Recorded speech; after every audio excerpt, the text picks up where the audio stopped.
ফল খাওয়ার দিন, তাই আমি আমার পকেট পাওয়াটার সাথে ফলের আয়োজন করেছি। এদের মধ্যে কাজু দিয়েছি, কিশমিশ দিয়েছি, আমসত্ত্ব দিয়েছি, সব ভরা আছে। এই যে অবশিষ্ট তরমুজ ছিল এটাও দিয়েছি। আরে রাজুদার রমজান স্পেশাল ঘুগনি, তো ঘুগনির সঙ্গে তরমুজ মাখিয়ে দিচ্ছে। ধর্মীয় ব্যবসাদার হিসাবে রমজান মাস একটা খুশির মাস। এই উপলক্ষে তরমুজের তরকারি যে খাবে সেই বুঝবে যে কেমন লাগছে।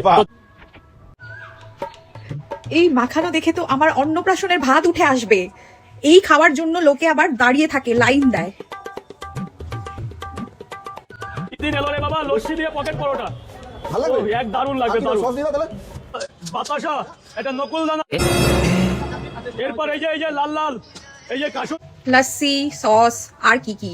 এবারে রাজুদা মনে হয় হেগে মুখেও সেটাই মাখিয়ে দেবে, লোকে খেতে চলে আসবে রাজুদার স্পেশাল পকেট পরোটা। রাজুদা যাই মাখাবে সেটাই ভালো। না বলছি, এমনিতেও কালারের খুব একটা ডিফারেন্স নেই, মানে আমি বলছি না, তোমরাই একবার দেখো। আমার সাদা মনে একটাই কালো প্রশ্ন, মানে রাজুদার কাছে যারা যারা খেতে যায় ওখানে প্রথমবার, তারা কি দ্বিতীয়বার বা পরে যায়?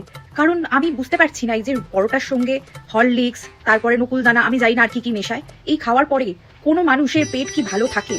মানে সে কি আবারও খেতে যায় কেন? না বলছি রাজুদা, তুমি কিছু তো একটা স্পেশাল কিছুই মেশাও। আমি চাইছিলাম না আমার এই পরোটার ঘরের ছবিটা দিতে, তো আমরা কিন্তু তার জন্যই সেই মোহতে, সেই টানে, সেই নেশায় ওরা ছুটে ছুটে চলে যায়।